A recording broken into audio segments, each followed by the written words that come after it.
Nasaan o kamatayan ang iyong tagumpay? Pag-usapan po natin yan sa devotion natin na ito. Magandang araw po sa bawat isa sa inyo. Welcome back to our 365 Daily Devotions Seminary Edition. Binabati ko po muna si Sir Arnel Mindanao and happy birthday po kay Sister Julian Educalani. Shoutout po kay Michael Craig Gutierrez at hello rin sa iyo, Brother JV Quejano ng CLCC. Now, yung topic po natin ngayon mga kapatid ay patungkol po sa tagumpay ng ating Panginoong Jesucristo laban sa kamatayan. Alam ko po, marami po sa atin ngayon ay bibisita sa ating mga yumauna na mga mahal sa buhay.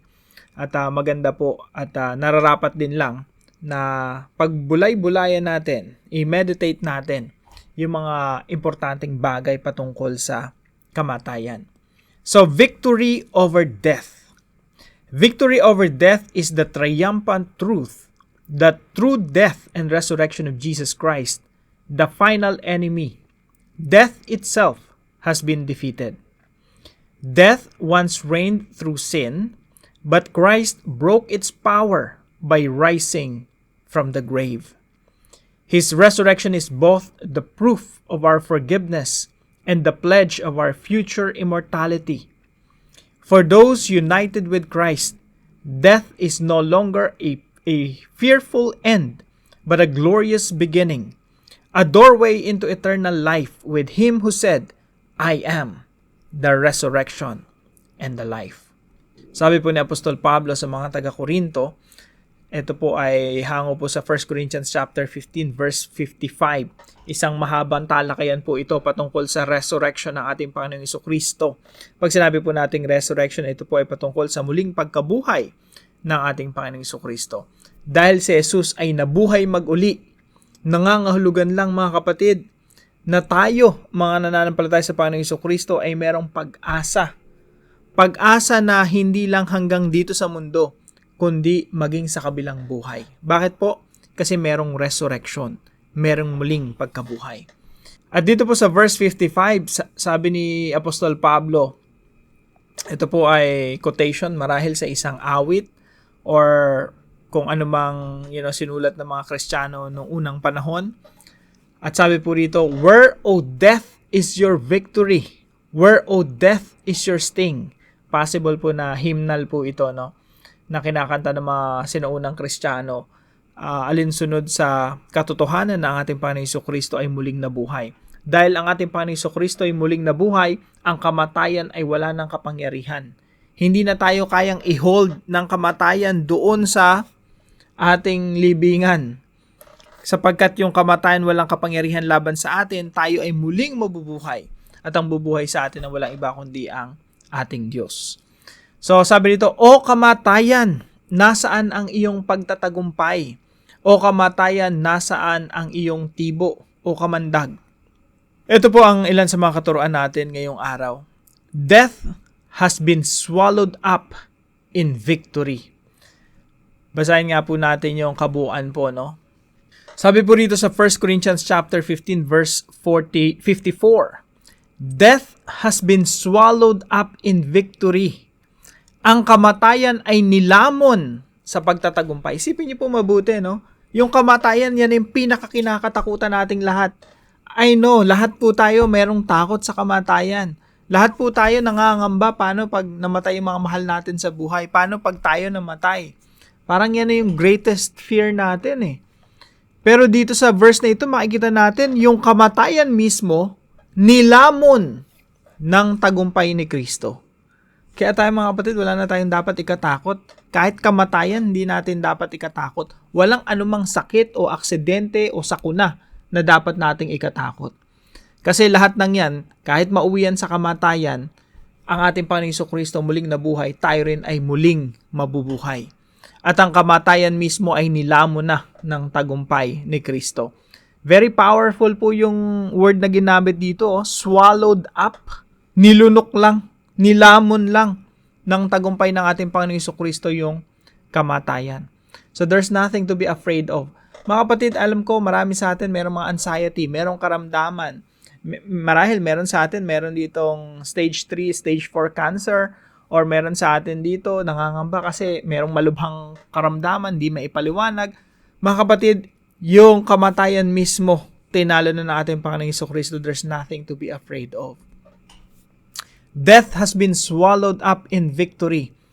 Pangalawa po, death no longer holds any fear or sting.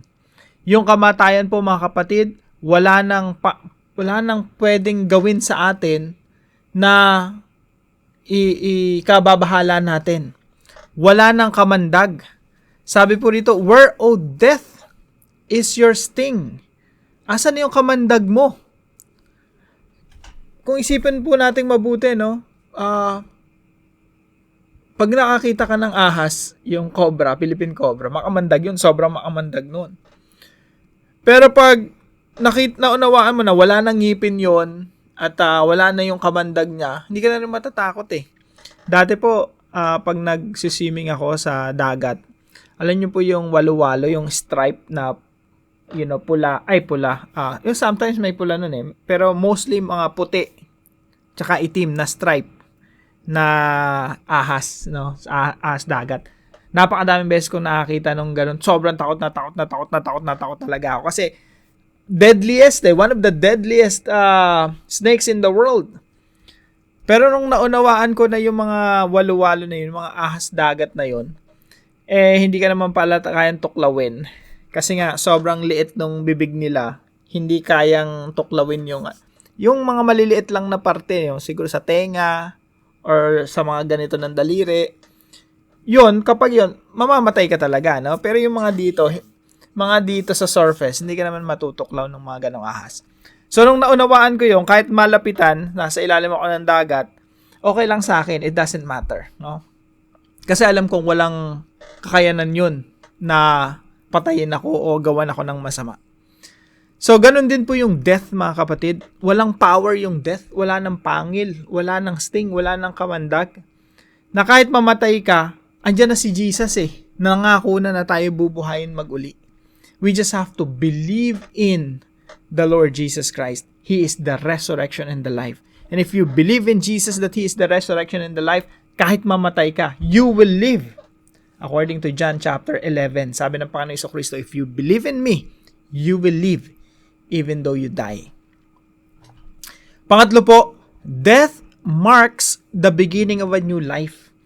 Lagi ko pong nilalarawan niya yung kamatayan sa ating mga mananampalataya ni Kristo, tagasunod ni Kristo. That's not the end of life. In fact, it's just the new beginning. Isang pintuan lang ito na pwede mong buksan. Pag namatay ka, para ka lang nagbukas ng pinto para sa another kind of life. Kaya po sinasabi ni Apostol Pablo, halimbawa po rito sa Philippians chapter 1, verse 21 to 23. Sabi niya, for to me to live is Christ and to die is gain. Yung mabuhay ay para kay Kristo at ang mamatay ay isang pakinabang. Kung ako'y mananatiling buhay, ito ay pakinabang sapagkat marami pa akong magagawang mabubuting bagay. Kung mabubuhay ako dito sa mundo, that's good. Marami akong paglilingkod na gagawin. Hindi ko ngayon malaman kung alin ang aking pipiliin, sabi niya. May pagtatalo sa loob ko. Gusto kong mabuhay sa mundo para makapaglingkod. At the same time, gusto ko na rin mamatay kasi it's just like it's just like a doorway to see Jesus face to face. So sabi niya, nagtatalo sa loob ko, nais ko nang pumanaw sa mundong ito. Gusto ko nang mamatay.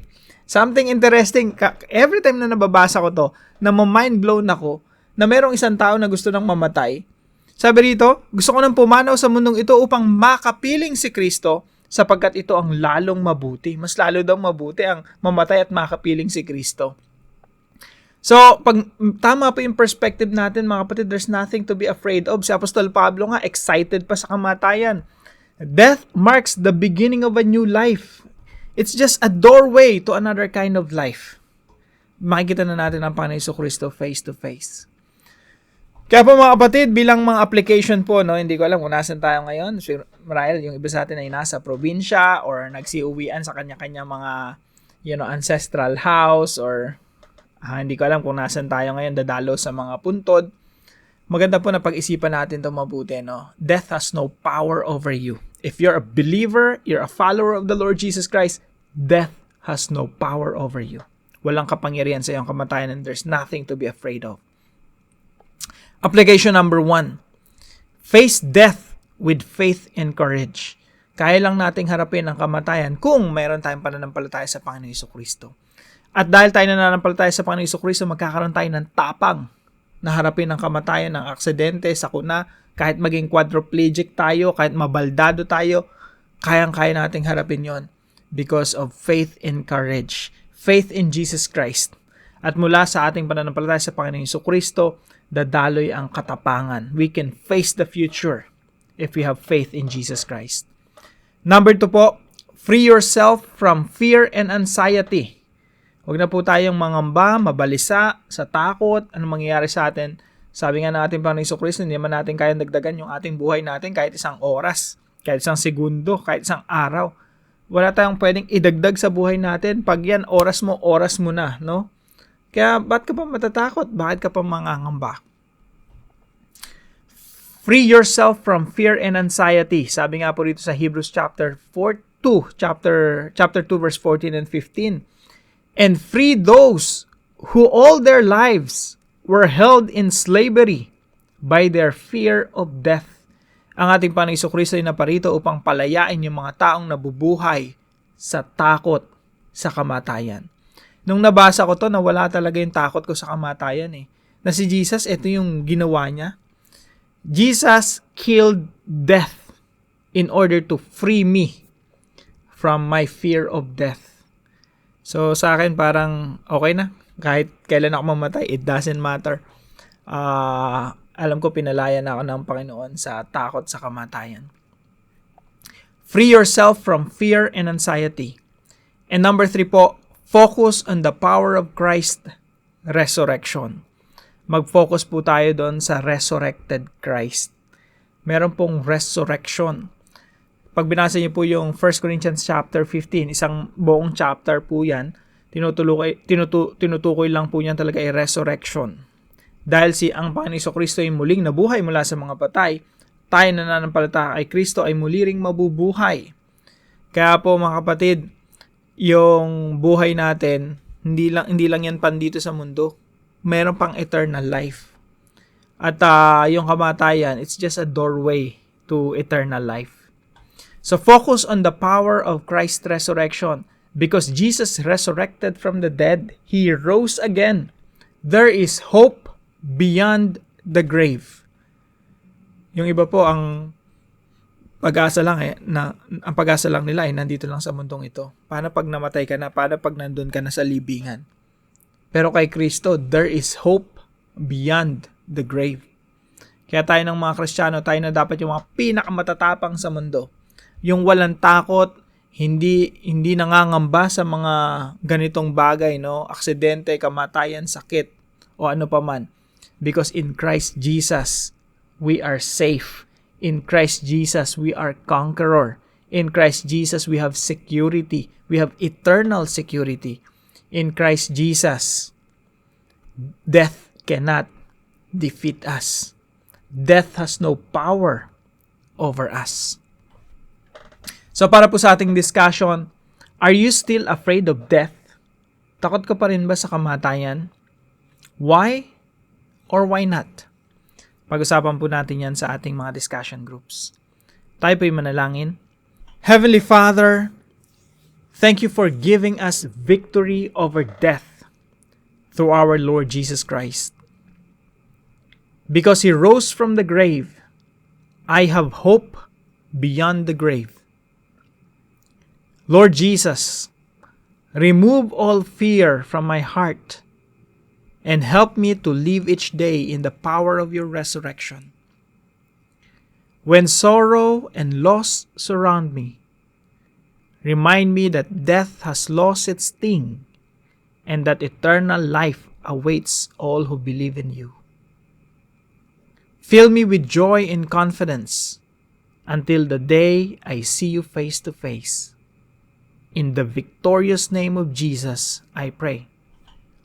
Amen and amen.